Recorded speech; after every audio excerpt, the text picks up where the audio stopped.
تخيل إن في مدينة محصنة لدرجة إن أسوارها بيتقال عليها اللي لا تقهر. صلي على النبي واشترك في القناة ويلا بينا نبدأ. دي حكاية أفاري، عاصمة الهكسوس اللي كانت كابوس لأي جيش يفكر يقرب منها. حصونها كانت زي الجبال، وأي محاولة لاقتحامها كانت بتنتهي بالفشل. لكن في قائد شاب اسمه أحمس الأول كان عنده حلم واحد بس، إنه يحرر مصر ويرجع كرامتها المسلوبة. أحمس جمع جيشه وبدأ زحفه نحو الشمال وعانيه على أفاريس.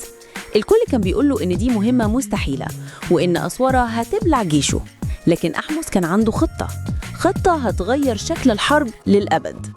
بدأ الحصار الملحمي، حصار استمر الوقت طويل جدا.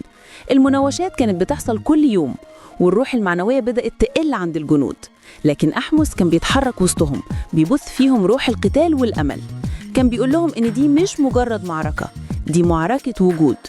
وفجأة ظهر في جيش أحمس سلاح جديد محدش شافه قبل كده، العجلات الحربية، أسلحة سريعة وقوية بتقلب موازين أي معركة. الهكسوس جوه حصونهم كانوا شايفين حاجة غريبة بتحصل.